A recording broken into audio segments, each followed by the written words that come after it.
it's Jenny with Jenny's Wreath Boutique, and today I'm going to teach you the 5 biggest mistakes that I see people making when they're starting an Etsy shop. So before we get into it, hit that like button and make sure you subscribe to my channel if you haven't already. Let's get right into it. The first mistake that I see people making in their Etsy shop when they first start is thinking, if I build it, they will come. I wish that was how it worked, but it's not. Etsy wants you to be active. They need you to do things, and it's not just a set it and forget it kind of thing. If you just put your listings up and think all this traffic is going to come in and you're going to start getting all these sales without doing anything else, you're going to get really discouraged because it takes a lot more work than that.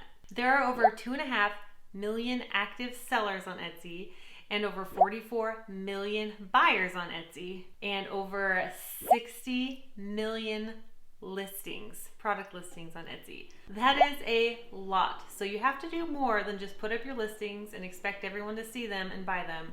You have to market yourself off of Etsy, and I will get to that in another point, but basically Pinterest, social media like Facebook and Instagram, stuff like that. And you also need to optimize your listings on Etsy with keywords and things like that. And there's other things you can do to drive traffic in Etsy to your listings. So that brings me to my second mistake.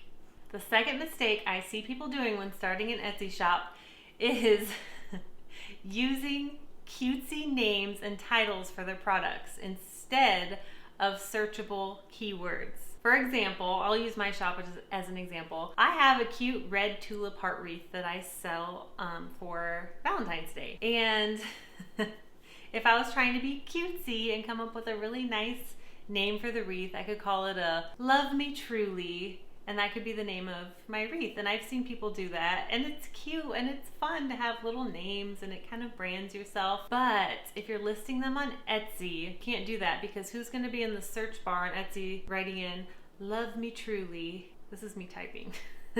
No one searches for that. I mean, maybe they are. I don't think so. You could try. They're going to be searching for heart wreath, tulip heart wreath, Valentine's Day wreath. So those are the kinds of things you want to put in your title and in your description and in your tags. You want to optimize all the places that you can use keywords like that. That's called SEO, search engine optimization. It's not only important to get found on Etsy by using those keywords, but you can also be found in Google. So Google has their algorithm and Etsy has their algorithm. So you want to include long tail keywords like red tulip heart wreath or red heart wreath, tulip heart wreath, something like that, or all of them.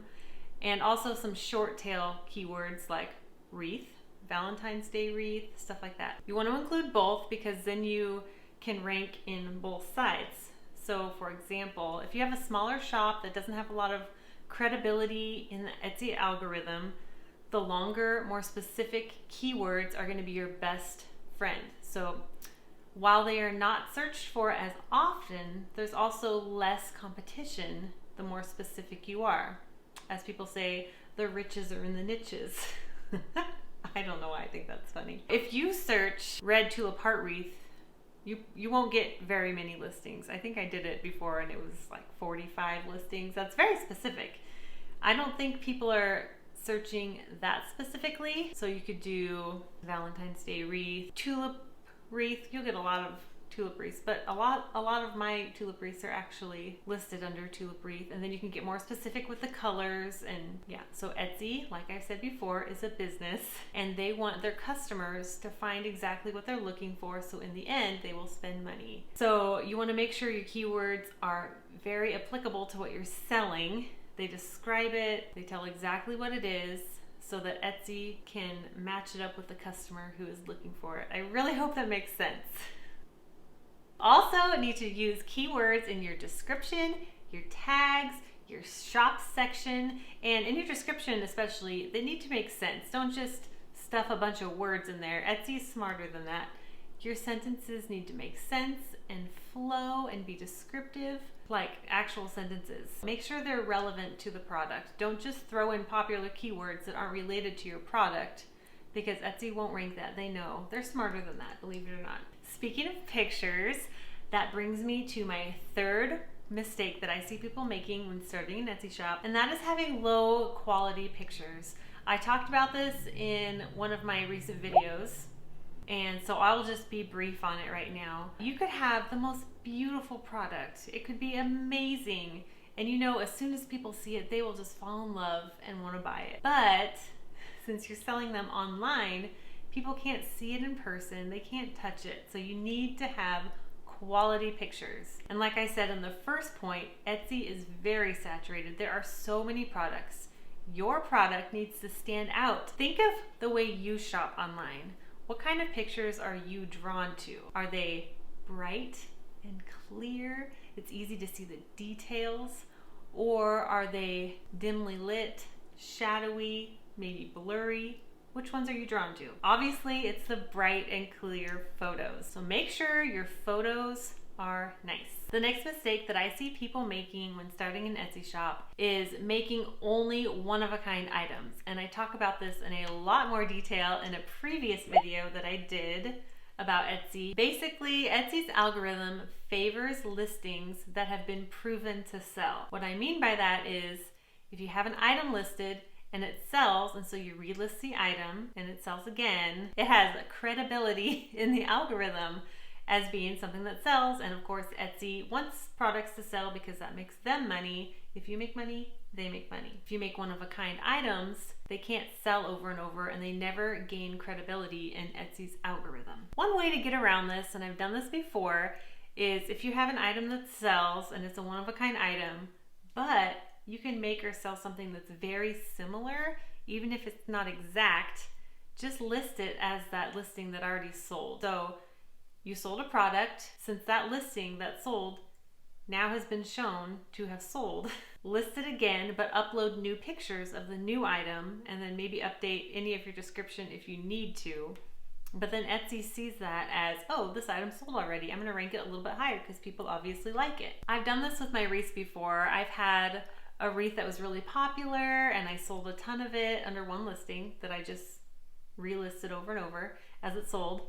But then I couldn't find any more materials to make more of them, so I would make something similar, but instead of having to start over with a brand new listing that didn't have credibility in the algorithm, that didn't show that it had sold over and over again, I would just use that old listing that sold out that I couldn't make any more of, and I would replace the photos, adjust the description a little bit, and list it under that, and then the item would sell quicker because the listing already had credibility. The fifth mistake that I see people making a lot when starting an Etsy shop is not marketing themselves. You have to use social media to market yourself. Social media is free. You don't have to do paid advertising. So utilize that. Market yourself. Don't just rely on Etsy's advertising. Etsy's advertising is great. It has brought traffic to my shop. That's why people like to use Etsy, because they bring in their own traffic. You don't have to worry about that if you don't have an audience or if you just have a small audience. It's great. Well, now Etsy is going to charge 12 to 15% depending on where your shop is at for advertising that they do that brings you a sale. It's okay. I'm okay. It's not the best, I know, but Etsy can do what they want. They're a business, so just roll with it. Bringing in your own traffic is also important now because you won't get that extra fee tacked onto your listings when they sell. The biggest social media platforms that I use personally to advertise my Etsy shop and my listings and things is Pinterest. Pinterest drives the most traffic of all my offsite Etsy stuff. So of all my social media, Pinterest brings the most traffic to my shop. And then Facebook and Instagram are also pretty good. Last year, about 28% of my traffic from my Etsy shop came from my social media. This year, it's actually 58% is coming from my social media, so that's great. I have a few things on Pinterest that have gone viral, I think, and so that's bringing a lot of traffic to my Etsy shop, which is great. Pinterest is extra great because your efforts live on, you know. So I could, back to the Valentine's Day wreath that I was talking about, I have a pin that I pinned, I don't know, a few months ago, and it really took off, and I still get people asking me, hey, are you gonna list this wreath again? When is this gonna be available? Just from that one post on Pinterest, that it has a snowball effect. Whereas Instagram, you post it once and then it eventually disappears. You have to keep posting and things like that. They're all very important. While Pinterest does bring the most traffic out of all the social media platforms, Instagram and Facebook, I probably get more conversions, if that makes sense. The more saturated Etsy gets, the more important this step is. To recap, the 5 biggest mistakes I see people making when starting an Etsy shop are thinking, if I build it, they will come, using cutesy names and titles instead of searchable keywords, having low quality pictures, making only one-of-a-kind items, and not marketing on social media. Have you done any of these mistakes? If so, let me know in the comments which ones, and are you going to change that? If this video is helpful for you, please hit that like button. Don't forget to subscribe to my channel if you haven't done that yet. I post weekly videos teaching you Etsy tips, wreath making, and how to make your home beautiful inside and out. And I will see you guys in the next video. Bye!